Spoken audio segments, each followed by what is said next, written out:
Hello everyone, welcome back to this channel. So in the last video what we have done, we have completed the alimentary canal, the various parts of the alimentary canal. Now in this video what we are going to do is we are going to complete the digestive glands. We have already done the salivary glands, the intestinal glands, the gastric glands. Now the remaining two important glands is what we are going to do today. Okay, so first gland which we will study today is the liver. तो liver की बात करें तो liver जो है हमारी body का सबसे हैवी और या फिर लार्जेस्ट ग्लैंड कहते हैं बॉडी को, और वेट करता है around 1.2 to 1.5 kg। This lines are from NCERT. अगर लीवर की बात करते हैं तो ये सब बाद में पढ़ते हैं, पहले आज ये थोड़ा समझ लेते हैं। This is liver. लीवर की बात करें तो लीवर ऐसे करके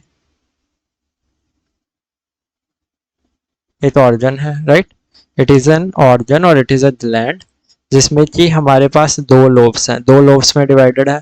इस लोब जो लेफ्ट साइड पे, इसको बोलते हैं लेफ्ट लोब, हिपैटिक लोब भी बोल देते हैं। देखो जहां भी वर्ड हिपैटिक आएगा या हिपैटिक या, तो इसका इंडिकेशन कर रहा है ये लीवर से रिलेटेड है। Hepatic artery, hepatic vein, hepatic lobe, hepatic lobule, तो ये सब हिपैटिक वर्ड जो है it is associated with liver. Similarly जैसे गैस्ट्रिक स्टमक के साथ, वैसे ही हिपैटिक लीवर के लिए। तो लेफ्ट हिपैटिक लोब हो गया and this is the right hepatic lobe. हाँ, अब आप बोल रहे हो ये तो लेफ्ट में दिखाई दे रहा है, ये राइट में दिखाई दे रहा है। तो इन बायोलॉजी जब हम डायग्राम्स की बात करते हैं तो हम with respect to the body जो है उसको कंसीडर करते हैं। अब विद रिस्पेक्ट टू आवरसेल्फ या पॉइंट ऑफ साइट या विजन हम उसको कंसीडर नहीं करते कि हम देख रहे हैं लेफ्ट में तो ये लेफ्ट है, नहीं। With respect to that body, उस बॉडी का कौन सा पार्ट है, लेफ्ट है या राइट है, तो उससे हम डिस्क्राइब करते हैं उसकी पोजिशन। तो ये राइट हेपाटिक लोब है, ये लेफ्ट हेपाटिक लोब है। ओके, अब ये जो पार्टीशन हुआ एक लीवर में दो का, this partition is caused bye a ligament. या इस पार्टीशन को कॉज कर रहा है एक लिगामेंट। ये ऐसे लिगामेंट होता है जो कि कहाँ से आ रहा है, ये आ रहा है अपने डायफ्राम से। ये ऊपर डायफ्राम होगा, तो ये डायफ्राम का लोअर पोर्शन है।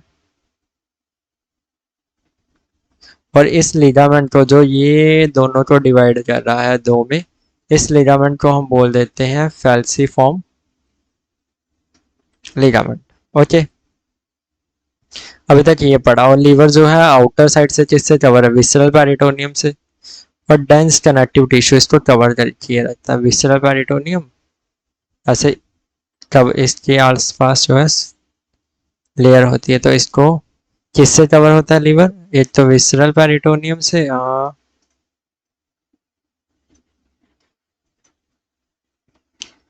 This color is not so visible.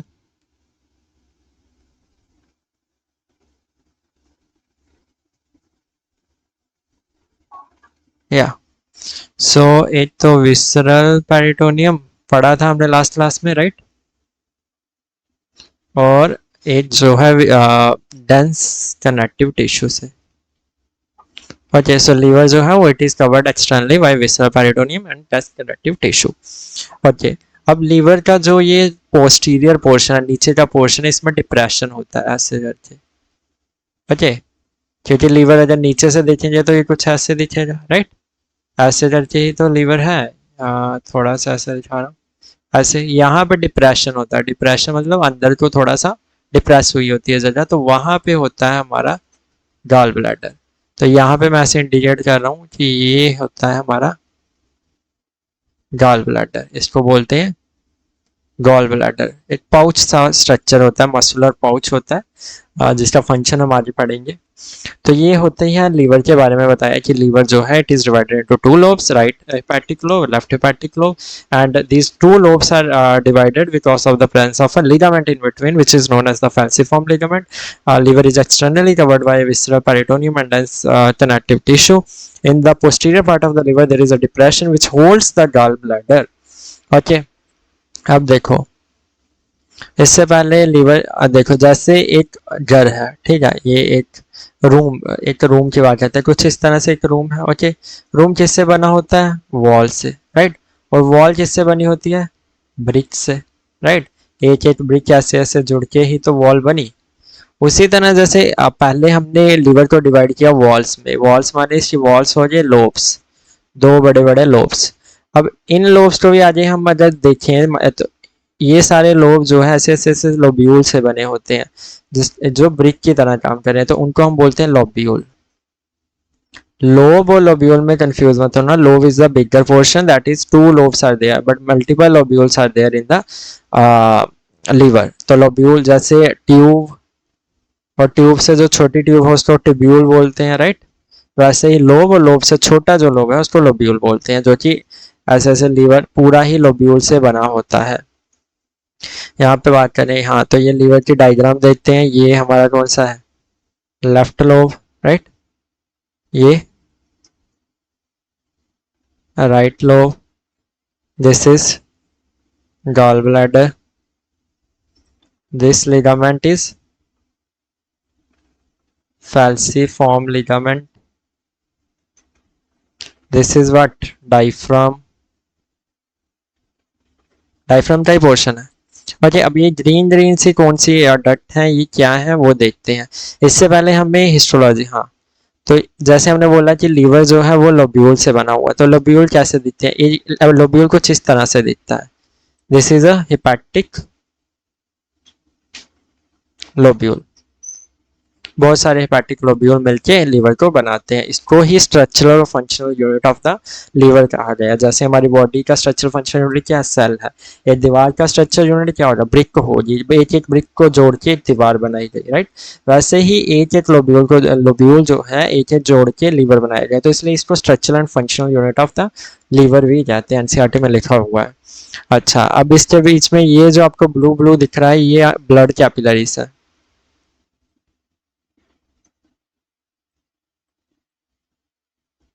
that are highly fenestrated। फेनिस्ट्रेटेड का मतलब क्या होता है, जैसे एक ट्यूब है, ठीक है, ये एक सिंपल ट्यूब है, इसमें मैं बहुत सारे छेद कर दूं, बहुत सारे छेद कर दूं, तो इसको हम बोल लेंगे फेनिस्ट्रेट हो गई है। इसमें बहुत सारे फेनिस्ट्री हैं, मतलब होल्स हैं, तो ये कैपिलरीज भी हाईली फेनिस्ट्रेटेड होती हैं। ओके, तो हाँ, these are the blood capillaries, और इनको हम क्या बोलते हैं, these blood capillaries are known as what, these are known as sinusoids। ये इनका बहुत अच्छा सा नाम है। ओके, और ये जो आपको सेल्स दिख रहे हैं ये सारे सेल्स हैं, इन सेल्स को बोलते हैं हिपैटोसाइट्स, ठीक है। Cyte is for cell and hepato is for liver, liver के सेल्स को बोल दिया हेपाटोसाइट्स। अच्छा भैया, ये ब्लड वेसल्स जो है फेनिस्ट्रेटर जी, अंदर एक कॉमन सा एक सर्कुलर सी ओपनिंग, सर्कुलर सा एक वेन है, इसको बोलते हैं हम सेंट्रल वेन। वेन है तो मतलब डीऑक्सीजनेटेड ब्लड को लेके जाएगी। यहाँ पे जो आपको रेड रेड दिख रहा है, इस रेड, ये भी एक आर्टरी है, जहां भी डायग्राम से रेड ज्यादा दिखे तो वो आर्टरी ही होती है। तो ये जो है हिपैटिक आर्टरी है। Okay, this green which we are seeing, this is the bile duct, इसको बाइल डक्ट बोलते हैं। दिस ब्लू, ये भी ये वेन है, ब्लड वेसल ही है जो वेन है। ब्लू में वेन को इंडिकेट किया जाता है और रेड में आर्टरीज को। ओके, तो इसको हिपैटिक पोर्टल वेन कहते हैं। ये खाली वेन क्यों नहीं कहते हैं, इसको वेन ही क्यों कहते हैं, पोर्टल वेन क्यों कहते हैं, वो पढ़ेंगे। ओके, जैसे यहाँ पे दिखाया गया है, तो देखो लीवर में क्या होता है कि लीवर में एक, पहले तो ये हिपैटिक आर्टरी का काम, हर एक ऑर्गन को क्या चाहिए, ब्लड चाहिए, ऑक्सीजनेटर। तो हार्ट जो है हर एक ऑर्गन को ब्लड सप्लाई करता है, तो हार्ट जो है इसको अपना ऑक्सीजनेटर ब्लड देगा। तो वो ऑक्सीजनेटर ब्लड जब जाएगा लीवर में तो वो हिपैटिक आर्टरी से इन सेल्स को पहुंचता है, राइट। तो यहाँ से क्या आ रहा है, यहाँ से आ रहा है ऑक्सीजनेटेड ब्लड, और यहाँ से ये कैपिलरी से ऑक्सीजन वगैरह जाके इन सेल्स को ऑक्सीजन मिल तो रहा होगा, क्योंकि फेनिस्ट्रेटेड कैपिलरी, तो ऑक्सीजन डिफ्यूज होगा from this blood capillaries to the cells, और सेल उस ऑक्सीजन को यूज करेंगे, राइट। ये काम था हिपैटिक आर्टरी, क्या लेके आ रही है, oxygenated blood from the heart. Okay, अब देखो हिपैटिक पोर्टल वेन का क्या काम है। पोर्टल वेन, पोर्टल सिस्टम क्या होता है, एक पोर्टल सिस्टम होता है। ओके, बॉडी में पोर्टल सिस्टम होता है। पोर्टल सिस्टम में क्या होता है, जनरली जो हार्ट है, देखो हार्ट जो है ऑक्सीजनेटर ब्लड जो है वो किसी ऑर्गन को देता है। ओके, और वो ऑर्गन क्या करता है, ये क्या करता है, deoxygenated blood, okay, deoxygenated blood heart को वापस करता है। हार्ट फिर उसको लंग्स में देता है, लंग्स में वो फिर से ऑक्सीजनेट होता है और फिर वापस हार्ट के पास आता है। तो दिस इज द सर्कुलेशन। ऊपर वाले को हम बोल देते हैं पल्मोनरी सर्कुलेशन, नीचे वाले को बोल देते हैं हम सिस्टमिक सर्कुलेशन। फिलहाल टॉपिक ये है कि हेपाटिक सिस्टम की बात करें, पोर्टल सिस्टम क्या होता है। पोर्टल सिस्टम में क्या होता है कि जैसे हार्ट से एक ऑर्गन को ब्लड मिला, ओके, अब इस ऑर्गन को जब ऑक्सीजनेटेड ब्लड मिला तो वो ब्लड जो है डीऑक्सीजनेट हो जाएगा। ये डीऑक्सीजनेटेड ब्लड हार्ट को ना जाए बल्कि किसी और ऑर्गन को चला जाए, ऑर्गन 2, और उस ऑर्गन से होके फिर जाए जब हार्ट में, तो इस सिस्टम को बोलते हैं portal system. When the organ after using the oxygenated blood doesn't supply the deoxygenated blood to the heart, rather than that it does transfer that blood to another organ, that in that system of circulation is known as the portal system. तो क्या होता है कि जब हमारे intestine में, यहाँ पे ऑर्गन क्या है, हमारी इंटेस्टाइन है एक्चुअली में, ये हमारी इंटेस्टाइन है। क्या होता है कि जब इंटेस्टाइन को ब्लड मिलता है तो वो जब खाना अब्जॉर्ब होता है तो खाने में बहुत सारे ड्रग्स होते हैं और भी ग्लूकोज रिच होता है। तो सारा ग्लूकोज जो है वो सेल्स को नहीं दिया जाता, कुछ ग्लूकोज बॉडी को स्टोर भी करना होता है। तो क्या होता है कि वो इंटेस्टाइन जो है वो जो ब्लड रिच होता है, डीऑक्सीजनेटेड ब्लड होता है लेकिन रिच इन न्यूट्रेंट्स होता है, तो इसलिए वो न्यूट्रेंट रिच डीऑक्सीजनेटेड ब्लड को हार्ट में अगर वो डालेगा तो वो लंग्स में जाएंगे और सारा न्यूट्रेंट और ड्रग्स वगैरह पूरी बॉडी में चले जाएंगे। तो उसको डिटॉक्सिफाई और स्टोरेज के काम के लिए और अदर पर्पसेस के लिए, मेटाबोलाइज करने के लिए उसको पहले लीवर में भेजा जाता है और लीवर से देन वो पास होता है हार्ट में। तो हेपाटिक पोर्टल वेन वही काम करता है। जो इंटेस्टाइन्स जो है वहां से जो न्यूट्रेंट रिच ब्लड है, न्यूट्रेंट और कोई कैसा ब्लड है, CO2 रिच या डीऑक्सीजनेटेड ब्लड, वो ब्लड हेपाटिक पोर्टल वेन में आता है। हेपाटिक पोर्टल वेन से यहाँ पे इन ऐसे ऐसे करके इन सेल्स के पास जाता है। यहाँ जो हेपाटोसाइट्स है उसको स्टोर करते हैं, डिटॉक्सिफाई करते हैं और भी मेटाबॉलिक एक्शंस परफॉर्म करते हैं। ओके, तो इतना हो गया कि ये इंटेस्टाइन। हाँ, तो बाइल डक्ट का क्या काम है, बाइल डक्ट का क्या काम है, ये जो सेल्स दिख रहे हैं आपको हेपेटोसाइट्स, ये क्या करते हैं, बाइल को सीक्रेट करते हैं। बाइल एक डाइजेस्टिव जूस भी कह सकते हो इसको, और एक्सक्रीटरी प्रोडक्ट भी होता है इसमें। तो बाइल डक्ट जो है ये बाइल को इन सेल जब बाइल बनाता है तो उनको इन साइनोसॉइड्स में डाल देता है और या बाइल कैनालिकुलाई में डालता है एक्चुअली। तो बाइल जो है from this hepatocytes go to bile duct, और बाइल डक्ट से आगे वो जो है गॉल ब्लैडर में जाएंगे। कैसे जाएंगे वो देखते हैं। और गॉल ब्लैडर से फिर जब खाना जो है स्मॉल इंटेस्टाइन में आता है तो बाइल जो सीक्रेट होता है। तो आई थिंक आपको ये सिस्टम समझ में आया होगा कि ये तीनों क्या है। ओके, तो ये जो तीनों का ग्रुप है, तीन के ग्रुप को बोलते हैं ट्राइड। तो इन तीनों को बोल देते हैं पोर्टल ट्राइड। ओके, सो एक बहुत इंपॉर्टेंट नाम बताया, portal tried. This is a portal tried. Okay, अब देखते हैं यहाँ पे ये क्या है, बाइल डक्ट है। ये जो छोटी छोटी कैपिलरीज हैं इनको बाइल कैनाकुलाई कहते हैं। ओके, यहाँ से जो सेल्स बाइल जूस बना रहे हैं इस बाइल को यहाँ पे थ्रू द बाइल डक्ट आगे लेके दिए जाया जाता है टू द इंटेस्टाइन्स।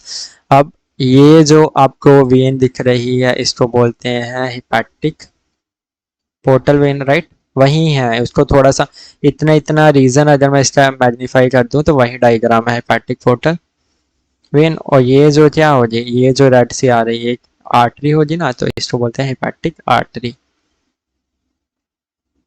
ये हो जाए सेंट्रल वेन। बहुत सारी सेंट्रल वेन जुड़ के, एक दो अलग अलग से जुड़ जुड़ के अलग अलग लोब्यूल से आके सेंट्रल वेन जुड़ के हेपेटिक वेन बनाते हैं। और हेपेटिक वेन से जो डीऑक्सीजनेटेड ब्लड है वो कहाँ जाता है, हार्ट में, हार्ट से लंग्स में जाता है और ऑक्सीजनेशन होती है। I hope this is clear. So portal tried समझ में आया, और कैसे ये जो है क्या क्या लेके आ रहे हैं ये पोर्टल ट्राइड के कंपोनेंट्स, ऐसे हेपेटिक पोर्टल वेन क्या लेके आ रहा है, हेपेटिक आर्टरी क्या लेके आ रही है, bile duct. I hope that's clear till now. Okay, liver के बारे में ये बताया गया है। ओके, तो ये लोब्यूल जो है इट्स अ हेक्सागोनल की तरह दिख रहा है आपको, है ना। हेक्सागन शेप का, हेक्सागन कैसा होता है, ऐसा होता है ना हेक्सागन, तो ये कुछ उसी तरह का है। अब ये अगर ह्यूमन के केस में देखें तो इसके अराउंड जो है ये कवरिंग होती है, कनेक्टिव टिश्यू की एक शीट होती है या एक लेयर होती है जिसको बोलते हैं ग्लिसन्स कैप्सूल।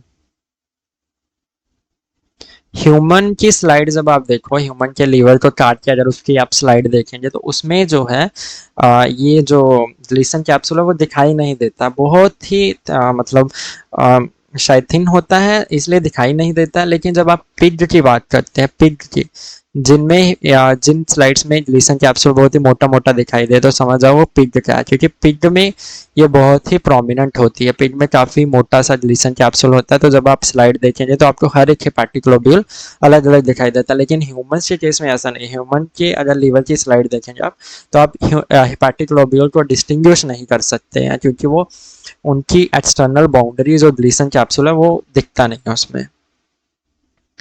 ओके, अभी तक इतनी बात करी तो हाँ, अब वो जो हमने बात करी थी बाइल डक्ट, है ना। बाइल डक्ट जो है वो बहुत सारी जुड़ जुड़ के हेपेटिक डक्ट बनाती हैं। ओके, जैसे ये वाली है तो इसको हम बोलेंगे लेफ्ट हेपेटिक डक्ट। ओके, ये वाली जो है इसको बोलेंगे राइट हेपेटिक डक्ट। लेके क्या आ रही हैं दोनों, या वाइल जूस। तो जब ये दोनों मिल जाती हैं तो इनको बोलते हैं कॉमन हेपेटिक डक्ट। ओके, और ये जो गॉल ब्लैडर है, गॉल ब्लैडर का काम क्या होता है, देखो, अब जो बाइल है वो तो बन ही रहा है, राइट, बाइल बन ही रहा है, लेकिन जब खाने को डाइजेस्ट करना होता है तो बाइल जूस का इंपॉर्टेंट रोल है। तो उस टाइम पे बाइल जूस को जो है ये ऐसे जैसे ये बन रहा है बाइल जूस, ये कॉन्सेंट्रेटर फॉर्म में नहीं होता, डाइल्यूट फॉर्म में होता है। उसको थोड़ा कॉन्सेंट्रेट करना पड़ता है और हैवी वॉल्यूम में उसको इंटेस्टाइन में भेजा जाए, इसलिए उसको पहले स्टोर करके रखा जाता है। तो यहाँ से जो बाइल आता है, यहाँ से जो बाइल आएगा वो पहले इस डक्ट के थ्रू गॉल ब्लैडर में जाएगा। This is the gall bladder, इसका काम है स्टोरेज ऑफ बाइल जूस। तो इसकी जो डक्ट है, ये वाली जो डक्ट आपको दिख रही है इसको बोलते हैं cystic duct. Okay, cystic duct और ये जो कॉमन हेपेटिक डक्ट है ये दोनों मिल जाएं तो इसको बोलते हैं कॉमन बाइल डक्ट। इम्पॉर्टेंट है, बहुत इंपॉर्टेंट है इसका जो ये एयरपोर्ट सिस्टम है ना, ये डक्ट्स का, दैट इज वेरी इंपॉर्टेंट, नाम याद रखने पड़ेंगे। तो कॉमन बाइल डक्ट जो है, कॉमन बाइल डक्ट और ये पैंक्रियाटिक डक्ट, फिलहाल इसको पैंक्रियाटिक डक्ट मानो, पैंक्रियास से जो आ रही है, ये दोनों जब मिल जाती हैं यहाँ पे तो इसको बोलते हैं hepato pancreatic duct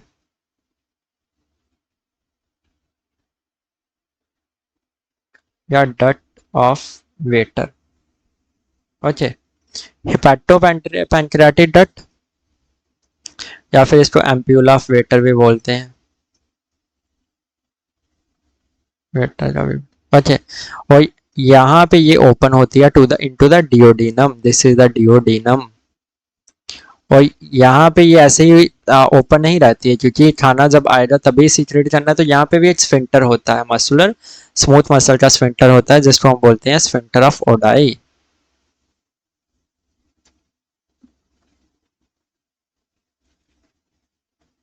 okay, ODI का स्पेलिंग आई जैसे ही है। तो ये था हमारा जो ये डक्ट सिस्टम है ऑफ द लीवर। पहले जो है बाइल जूस जो है हेपाटिक लोब्यूल में देखा आपने कैसे बाइल डक्ट से बाइल डक्ट मिलकर हेपाटिक डक्ट बनाती है, हेपाटिक डक्ट मिलकर कॉमन हेपाटिक डक्ट बना रही है, hepatic duct common hepatic duct plus cystic duct common bile duct बना रही है, common bile duct plus pancreatic duct जो मिलकर हेपाटो पैंक्रियाटिक डक्ट बना रही है, जो कि सीक्रेट करते हैं, जो कि रिलीज करते हैं secretions of the this both of the liver and that of the pancreas into the duodenum. I hope this is clear. अच्छा, अब हम बाइल जूस की बात करते हैं। बाइल जूस में क्या क्या होता है? बाइल जूस में बाइल साल्ट्स होते हैं that helps in the emulsification of fats. जब हम डाइजेशन पढ़ेंगे तो इसको डिटेल में भी पढ़ेंगे। देखो फैट्स का लॉब्यूल बहुत बड़ा बड़ा होगा तो उस पर जो है इंजाइम जो है वो काम नहीं कर पाएगा। इंजाइम भी कौन सा होता है? Pancreatic lipase. तो इसलिए इन जो बड़े बड़े लोब्यूल्स हैं इनको छोटे छोटे लोब्यूल्स में डिवाइड करना पड़ता है ताकि इनका सरफेस एरिया बढ़े और इन पे ज़्यादा से ज़्यादा इंजाइम जो है वो एक्ट कर सके और इनका इमल्सिफिकेशन, इस प्रोसेस को बोलते हैं इमल्सिफिकेशन। और ये जो बाइल सॉल्ट्स हैं इमल्सिफिकेशन में मदद करते हैं। देखो अब बाइल सॉल्ट्स के नाम याद रखने हैं। देखो एक होते हैं bile acids, green pen use कर लेते हैं। एक होते हैं बाइल एसिड्स, इन्हीं बाइल एसिड्स से बनते हैं बाइल सॉल्ट्स। ओके, अच्छा बाइल एसिड में दो एसिड आते हैं, कोलिक एसिड और chenodeoxycholic acid. Okay, cholic acid से दो तरह के बाइल सॉल्ट्स आते हैं, वो ग्लाइसिन ग्लाइसिन और टॉरिन, ये दो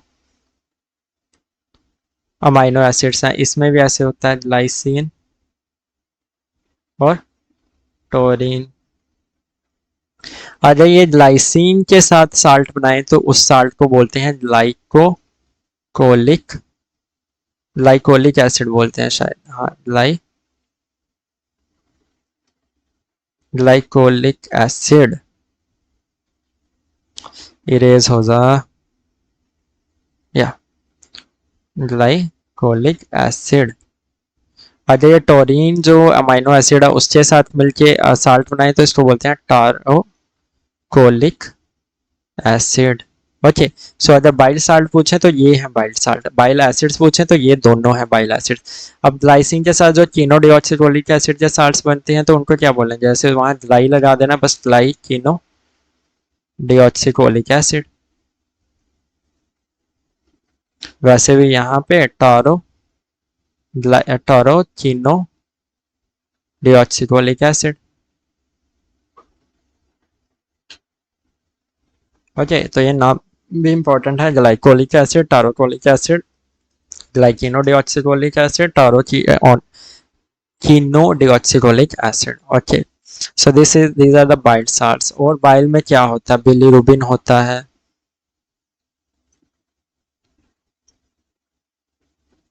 बिलीरुबिन क्या होता है कि जो हमारे आरबीसी जब डेड हो जाते हैं आरबीसी, ओके, तो आरबीसी को एक लाइफ स्पैन होता है उनका, उसके बाद उनको तोड़ना पड़ता है और तोड़ने के बाद जब आरबीसी को टूटता है आरबीसी, तो आयरन पार्ट अलग हो जाता है, ग्लोबिन पार्ट अलग हो जाता है और बिलीरुबिन अलग हो जाता है, बिलीरुबिन बन जाता है।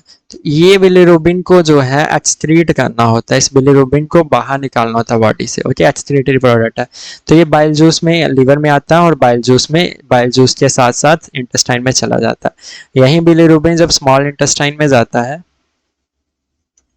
तो स्मॉल इंटेस्टाइन में इस बिलीरुबिन को तोड़ा जाता है तो उससे बनता है स्टर्कोबिलिन। यही स्टर्कोबिलिन जो है हमारे फीसस को ब्राउन कलर देता है। So the brown color of the feces is due to presence of stercobilin, which is a product of bilirubin. bilirubin के प्रोसेसिंग के बाद जो है स्मॉल इंटेस्टाइन में जब उसकी प्रोसेसिंग हुई, जब उसको तोड़ा गया तो जो कंपोनेंट बना वो था स्टर्कोबिलिन। ओके, और लिवर के बारे में, लिवर में एक इम्पॉर्टेंट काइंड के सेल्स होते हैं फैगोसाइटिक सेल्स, जिनको हम बोलते हैं कुफर काम क्या है, फैगोसाइटोसिस करते हैं किनका, आरबीसीज का, जो कि ओल्ड आरबीसीज हो जाए, डब्ल्यूबीसीज जिनकी एज हो जाए अब काम के नहीं रहे, तो कुफर सेल्स ने इनको खा दिया। बैक्टीरिया को ये एंटर कर गया फूड में, तो अगर वो अब्जॉर्ब होकर ब्लड से जाता है लीवर में तो बैक्टीरिया को खा जाएंगे। और इनको कुफर सेल्स से एक और बड़ा छोटा सा नाम दिया गया होता बुक्स में, कुफर सेल्स का ही एक नाम है स्टीलेट रेटिकुलो एंडोथेलियल सेल्स। ये याद रखना है तो ठीक है, नहीं तो कुफर सेल्स याद रखो। कुफर सेल्स क्या है, फैगोसाइटिक सेल्स हैं लीवर के। ओके, लीवर में इतनी बात क्लियर हुई। अब यहाँ पढ़ते हैं। ओके, अभी हमने क्या पढ़ा, it is situated in the abdominal cavity just below the diaphragm. दो लोब्स हैं इसके, हेपाटिक लोब्यूल्स जो हैं, these are the structure and functional units of liver. बीच में हेपाटिक सेल्स होते हैं। हेपाटिक सेल्स कैसे अरेंज है, यहाँ देखो, हेपाटिक सेल्स कैसे अरेंज होते हैं, ऐसे अरेंज होते हैं, एक सेल पीछे दूसरा सेल, तीसरा सेल, चौथा सेल, पांचवा सेल, छठ। तो ये इस रो को बोलते हैं कॉर्ड। तो हेपाटिक सेल जो है, these are in the form of radiating cords, ये ऐसे रेडिएट कर रहे हैं, okay, with the central vein. So यहाँ पे लिखा हुआ है कि each lobule in the form of cords. Each lobule is covered by a thin connective tissue sheath which is known as the Gleason's capsule, which is very prominent in pig but not prominent in human beings. The bile secreted by the hepatic cells passes through the hepatic ducts, जिनमें हमने right hepatic duct और left hepatic duct की बोल की, and is stored and concentrated in thin muscular sac called the gallbladder. gallbladder का काम क्या है, उसको store करना temporarily और बाद में उसको concentrate भी करना, ताकि मोर इफेक्टिवली वो अपना इफेक्ट दिखा सके उन जो मॉलिक्यूल्स पर उसको एक्ट करना है। The duct of the gall bladder जिसको हम सिस्टिक डक्ट बोलते हैं, along with the hepatic duct form the common bile duct. ये जो देखो यहाँ पे ये क्या दिख रहा है, gall bladder. Okay, gall bladder की ये जो डक्ट है इसको क्या बोलते हैं, सिस्टिक डक्ट। लिखा हुआ है नहीं क्या, नहीं लिखा हुआ, तो इसको बोलते हैं सिस्टिक डक्ट। ये दोनों जो है हेपेटिक डक्ट्स हैं। ये आ गया हमारे पास कॉमन हेपेटिक डक्ट, राइट। और ये सिस्टिक डक्ट, तो ये बन गया common bile duct. Common bile duct और ये पैंक्रियाटिक डक्ट, या ये लिखा हुआ पैंक्रियाटिक डक्ट, इन्होंने बना दिया हेपेटो पैंक्रियाटिक डक्ट, या हाँ हेपेटो पैंक्रियाटिक डक्ट। इसको एम्प्यूला ऑफ वेटर भी बोलते हैं। एम्प्यूला क्यों बोलते हैं, क्योंकि जब ये यहाँ से देखो, जैसे ये पैंक्रियास से आ रही है, ओके, और ये आ रही है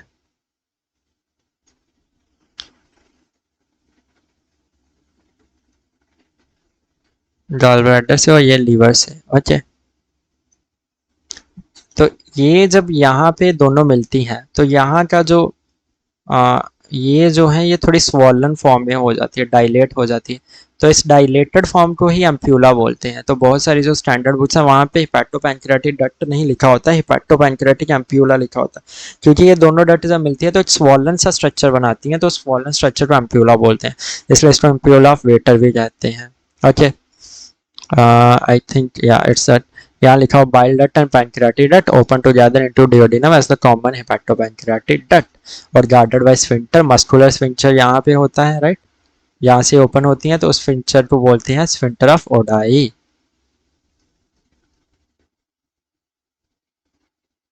डबल डी है, so this is sphincter of Oddi. Okay, yeah it's liver के बारे में अभी इतना। लीवर के फंक्शंस के बारे में थोड़ा सा जान लेते हैं। Very important organ, very important person है भाई ये। लीवर का काम क्या है, देखो लीवर का काम क्या है कि जब जो हेपेटिक पोर्टल वेन से जो ब्लड आ रहा है इंटेस्टाइन से, हेपेटिक पोर्टल, वो समझ में तो आ ही गया होगा, राइट, हेपेटिक पोर्टल सिस्टम क्या होता है। तो ये देखो एक मिनट,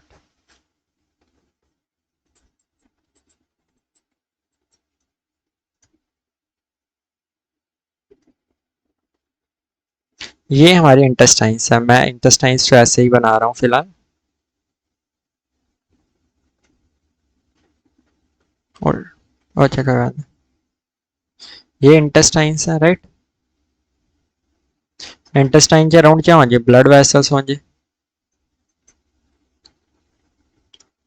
कहाँ गया, यहाँ पे उस दिन भी दिखाया था कि ब्लड वेसल्स होंगी। ओके, यहाँ से न्यूट्रंट्स जो हैं वो अब्जॉर्ब होते हैं, राइट। न्यूट्रंट्स, कुछ ड्रग्स भी अब्जॉर्ब होते हैं। ओके, तो न्यूट्रंट्स में क्या आता है, ग्लूकोज आ गया, अमाइनो एसिड्स आ गए, फैटी एसिड्स आ गए।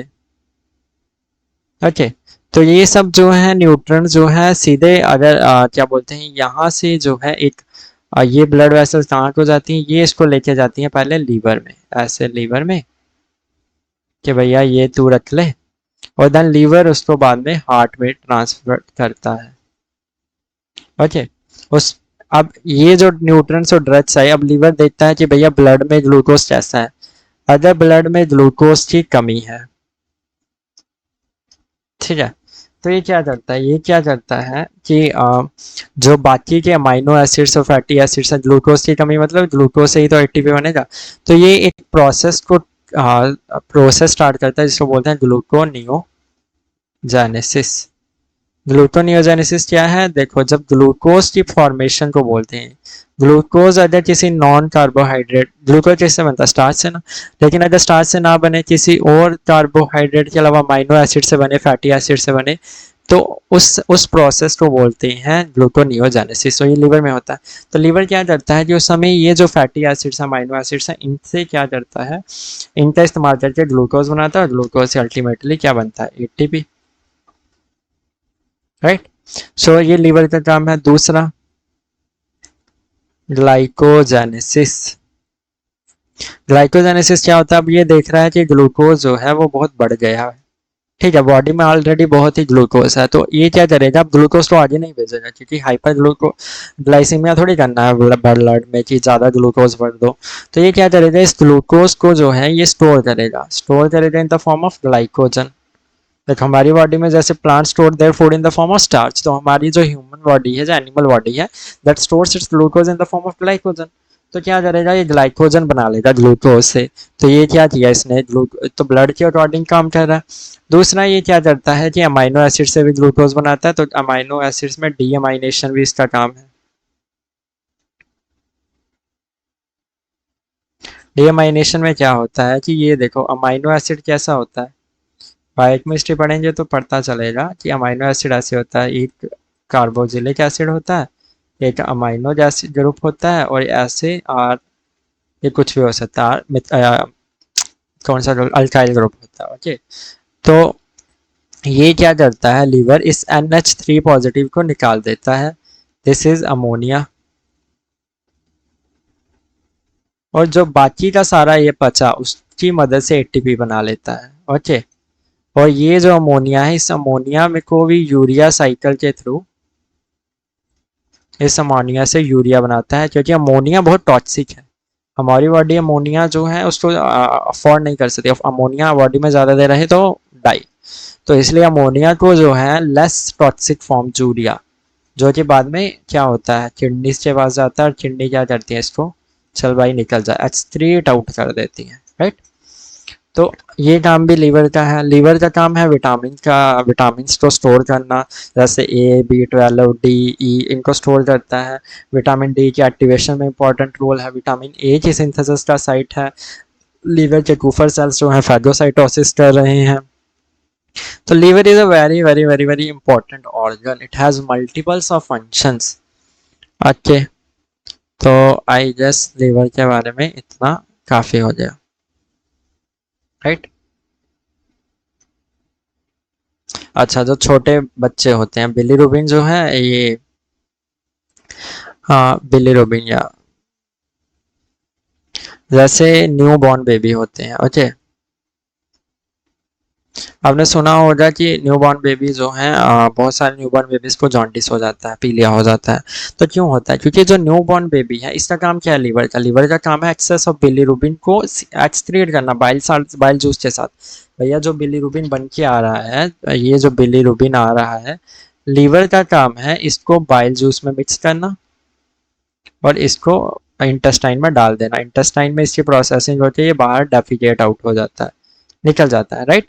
लेकिन अगर लीवर काम ही नहीं कर रहा तो बिलीरुबिन का क्या हो जाएगा, बिलीरुबिन बढ़ जाएगा बॉडी में।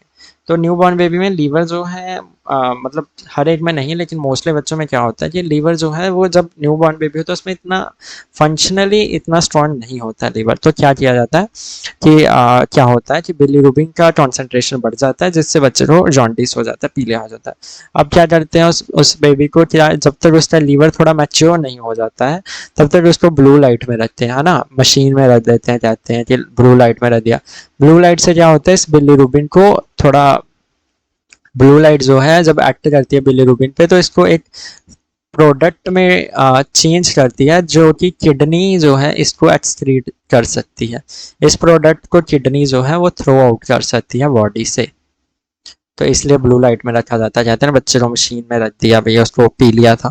तो पी लिया जो है इस तरह से ट्रीट किया जाता है, और थोड़े दिन बाद जब लीवर मैच्योर होता है तो उसको उस लाइट से निकाल दिया जाता है। तो या ये वो कारण था। I hope liver is all complete. Pancreas की बात करते हैं। पैंक्रियाज कैसा ऑर्गन है भैया?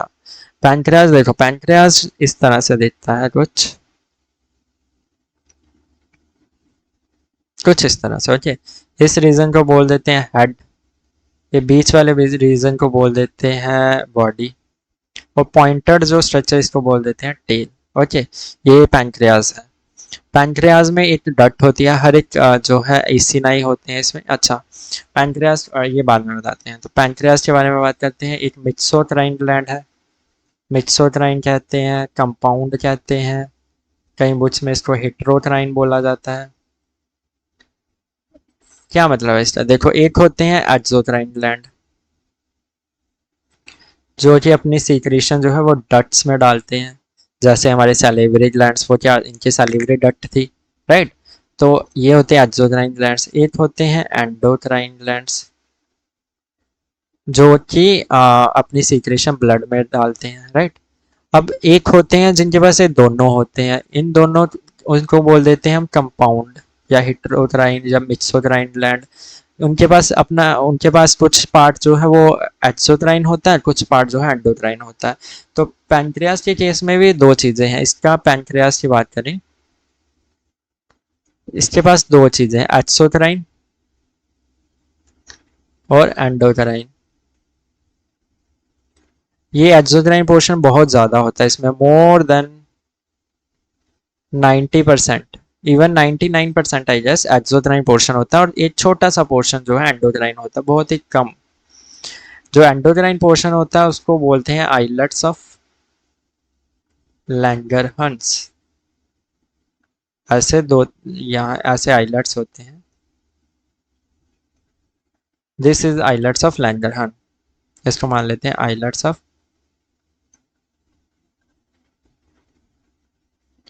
ये आइलेट्स ऑफ लैंगरहन क्या करते हैं, हार्मोन सीक्रेट करते हैं, क्योंकि ब्लड में जो जाते हैं उनको क्या बोलते हैं, हार्मोन से तो बोलते हैं।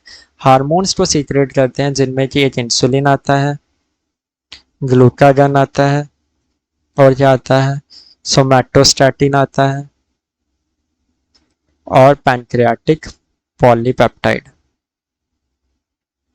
इनके फंक्शंस क्या हैं वो केमिकल इंटीग्रेशन और रेगुलेशन में पढ़ेंगे जब वो चैप्टर आएगा, हार्मोनल रेगुलेशन और केमिकल रेगुलेशन, तो उसमें पढ़ेंगे। एक्सोक्राइन पोर्शन से हमारा मतलब है जो कि डाइजेशन में मदद करता है। एक्सोक्राइन पोर्शन में क्या आते हैं, एसिनाई बोलते हैं। ये पूरा जो आपको दिख रहा है पैंक्रियास, इसमें ऐसे ऐसे किसी और कलर से ड्रॉ कर लेते हैं। इसमें बहुत बड़ा पोर्शन जो है वो ऐसे एक्सोक्राइन का होता है।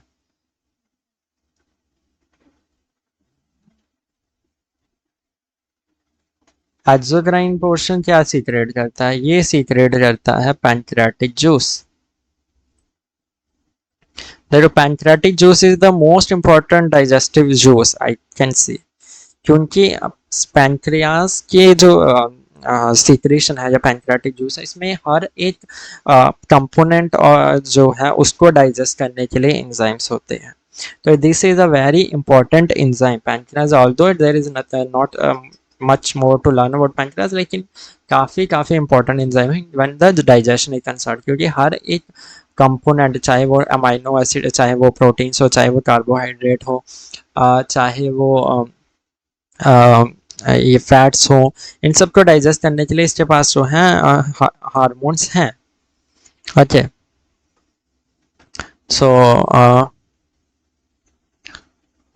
या और ये अपने यहाँ पे डट्स होती हैं, इन सबके डट्स होती हैं, बहुत सारी डट्स मिलके एक कॉमन डक्ट बनाती है ऐसे करके।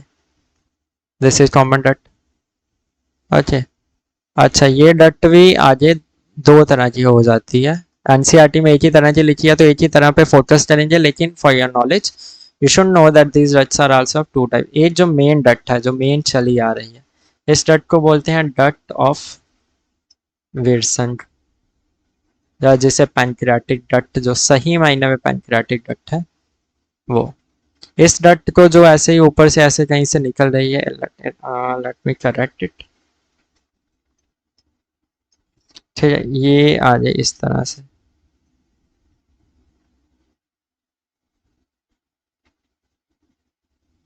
This is the main pancreatic.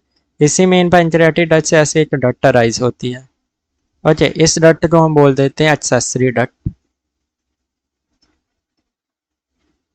Accessory duct या डक्ट ऑफ सेंटोरिनी। ओके, तो इसके बारे में, ये जो है यहाँ से जब निकलती है तो इसको पैंक्रियाटिक डक्ट बोला, और यहाँ से आ रही है कॉमन बाइल डक्ट। यहाँ से ये जो कौन सी थी, कॉमन बाइल डक्ट, ये कौन सी है, पैंक्रियाटिक डक्ट। ये दोनों मिलके बनाती हैं हेपाटोपैंक्रियाटिक एम्प्यूला, या हेपाटोपैंक्रियाटिक डक्ट भी बोला गया है, तो अब डक्ट ही बोलो। और वो डक्ट ओपन होती है into the duodenum, this is the duodenum. और यहाँ पे एक स्फिंक्टर होता है मसल का, जिस स्फिंक्टर को हम क्या बोलते हैं, sphincter of ODI. I hope this is clear. तो देखो, हाँ पैंक्रियाटिक जूस, इसमें कौन कौन से एंजाइम होते हैं आगे बढ़ते हैं। तो pancreas is a compound both exocrine and endocrine organ which is situated between the U shaped duodenum. ये जी डिओडिनम के बीच में ही तो है। एक्सोजाइन पोर्शन जो है वो सीक्रेट करता है, दिस इज द एक्सोजाइन पोर्शन, जिसको एसिनाई बोला, वो सीक्रेट करता है पैंक्रियाटिक जूस, जिसमें इंजाइम्स होती हैं। इंजाइम्स कौन से होते हैं वो पढ़ेंगे डाइजेशन में, अच्छी तरह से पढ़ेंगे। तो एंडोक्राइन पोर्शन जो है उसमें सीक्रेट करता है हार्मोन्स, इंसुलिन और ग्लूकागॉन का नाम दिया गया है, लेकिन उसके अलावा सोमैटोस्टैटिन और पैंक्रियाटिक पॉलीपेप्टाइड भी होता है। ओके, तो यहाँ पे हाँ, या इस डायग्राम को देखो, या ये है हमारा पैंक्रियाज। अब कौन सा कलर यूज करूँ, चलो ये ठीक है। This is pancreas.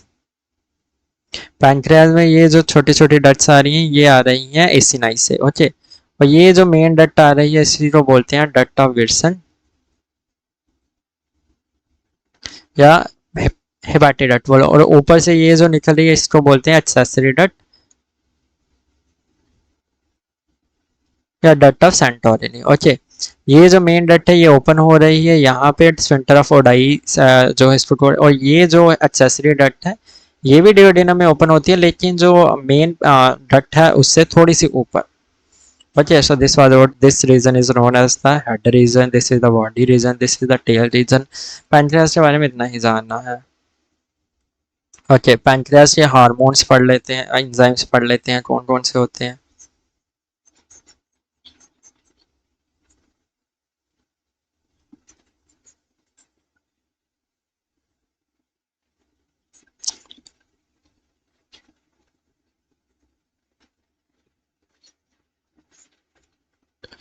या तो हमने बात करें एंजाइम्स का, पैंक्रियाटिक जूस की बात करते हैं। देखो पैंक्रियाटिक जूस में बाइकार्बोनेट आइंस बहुत ज्यादा होते हैं, बाइकार्बोनेट आइंस। बाइकार्बोनेट आइंस क्या काम करते हैं, देखो जब फूड आएगा डिओडिनम में तो वो कैसा होगा, एसिडिक फूड होगा, राइट। तो अब हमें जो है बाकी सब एंजाइम्स को पैक करना है, तो वो एसिडिक फूड पैक नहीं कर पाते, तो इसलिए उस एसिडिक फूड को पहले थोड़ा बफर करना पड़ेगा, उसकी एसिडिटी को कम करना पड़ेगा। तो ये बाइकार्बोनेट काम का वही है। ये क्या करते हैं, बाइकार्बोनेट आइंस का काम वही है। ये क्या करते हैं कि उस एसिडिक फूड को बफर करते हैं, उसको थोड़ा कम एसिडिक करते हैं, या कहीं कि थोड़ा अल्कलाइन बनाते हैं, ताकि जो बाकी एंजाइम्स है वो अपना उस पर काम कर सके। Okay, bicarbonate ions. अब एंजाइम्स की बात करते हैं। पहला स्टार्च डाइजेशन के लिए पैंक्रियाटिक अमाइलेज, राइट। इसका क्या काम है? वही स्टार्च का डाइजेस्ट करना, कार्बोहाइड्रेट डाइजेशन। प्रोटीन डाइजेशन के लिए, प्रोटीन डाइजेशन के लिए इसके पास बहुत सारे एंजाइम होते हैं, जैसे ट्रिप्सिनोजन, जैसे काइमोट्रिप्सिनोजन। ओके, फिर उसके बाद इसके बाद होता है pro elastase, pro carboxy peptidase. Okay, ये सारे इनएक्टिव फॉर्म में है। ओके, जब ट्रिप्स ये जो है इनएक्टिव फॉर्म में क्यों, अगर ये एक्टिव फॉर्म में, अगर सोचो अगर एक्टिव फॉर्म में सीक्रेट हो, तो अगर सेल्स में पैंक्रियास के सेल्स में ट्रिप्सिन बन जाए, तो वो अपने ही सेल के प्रोटीन्स को डाइजेस्ट कर देगा, और अपने ही सेल के प्रोटीन को डाइजेस्ट करेगा तो क्या होगा, वो प्रोटीन ही नहीं होंगे सेल में, तो सेल मर जाएगा, तो पूरा पैंक्रियास खराब ना हो जाए। तो एक कंडीशन होती है पैंक्रियाटिस। देखो एक कंडीशन होती है पैंक्रियाटाइटिस। इसमें क्या होता है कि जो पैंक्रियाज है वो इन्फ्लेमेशन हो जाती है, उसमें इन्फेक्शन हो जाती है, किसी भी कारण से हो सकती है। अगर गाल स्टोन्स बढ़ जाएं, गाल ब्लैडर में भी स्टोन्स होते हैं, पता है ना, गाल ब्लैडर में स्टोन्स हो जाते हैं, उसी के कंपोनेंट जो है बाइल जूस का, वो कॉन्सेंट्रेट होकर कुछ स्टोन लाइक स्ट्रक्चर बना देता है, जिसको हम बोलते हैं गाल स्टोन्स। तो या अगर गाल स्टोन्स कॉमन सीबीडी में आ जाए, तो वो क्या करते हैं, उसके पैसेज को रोक देंगे पैंक्रियास को, पैंक्रियास इन्फ्लेम हो जाए। उस केस में क्या होता है कि ट्रिप्सिनोजन जो है वो ट्रिप्सिन में कन्वर्ट हो जाता है वहीं पे। ट्रिप्सिनोजन जब ट्रिप्सिन में कन्वर्ट हो गया, तो वो पैंक्रियास के सेल्स को खाना स्टार्ट कर देता है। तो एक डेडली कंडीशन है, एक्यूट पैंक्रियाटाइटिस में क्या होता है, यही कुछ होता है, और बहुत सारे लोग पैंक्रियाटाइटिस से मरते हैं, क्योंकि ट्रिप्सिन जो है बन जाता है ट्रिप्सिनोजन से, तो वो अपने ही से बाकी सबको भी एक्टिव करने वाला ट्रिप्सिन ही है। ट्रिप्सिनोजन से ट्रिप्सिन बन गया, तो वो काइमोट्रिप्सिनोजन को काइमोट्रिप्सिन में बदलेगा, प्रो इलास्टेज को इलास्टेज में बदलेगा, प्रो कार्बोक्सीपेप्टाइडेज को कार्बोक्सीपेप्टाइडेज में बदलेगा।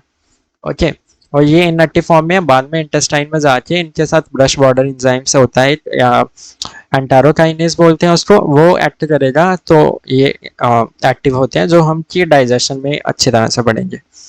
फिर इसके पास फैट डाइजेशन के लिए, फैट डाइजेशन के लिए इसके पास सब डाइजेस्ट करने के लिए है। फैट डाइजेशन के लिए पैंक्रियाटिक लाइपेज होगा, वेरी इंपॉर्टेंट एंजाइम। ओके, अब फैट डाइजेशन हो जाए भैया, न्यूक्लिक एसिड भी होते हैं खाने में, है ना, कुछ खा रहे हैं तो उसका अपना डीएनए आरएनए भी होगा, जैसे न्यूक्लिक एसिड्स। तो हाँ, न्यूक्लिक एसिड्स। तो न्यूक्लिक एसिड्स को कितने तरह के होते हैं, आरएनए होता है और डीएनए होता है। आरएनए को डाइजेस्ट करने के लिए राइबो न्यूक्लिएज होता है, और डीएनए को डाइजेस्ट करने के लिए डीऑक्सी राइबो न्यूक्लियस होता है। ओके, तो ये सारे एंजाइम्स जो हैं ये किसमें होते हैं, पैंक्रियाज में होते हैं, पैंक्रियाज के डाइजेस्टिव एंजाइम्स में आते हैं। पैंक्रियाज के बारे में आई गेस इतना काफ़ी है। ओके, सो आई होप आप सबको ये समझ में आया होगा कि क्या लीवर के क्या फंक्शन है, लीवर का क्या काम है, लीवर का स्ट्रक्चर जैसा, इसके डक्ट्स कैसे जुड़ रही हैं, कौन सी डक्ट मिलके कौन सी डक्ट बना रहे हैं, और बाइल साल्ट्स का क्या कौन कौन से नाम है। बाइल एसिड अलग है, पहले भी बताया था, बाइल एसिड अलग है, बाइल साल्ट्स अलग हैं, तो ये भी याद रखना कि बाइल साल्ट्स जो हैं they are important. Bile acids दो ही हैं, cholic acid, chenodeoxycholic acid. So with this, we complete our video. In the next video, we'll start the digestion of carbohydrates, fats, and proteins. Thank you for watching.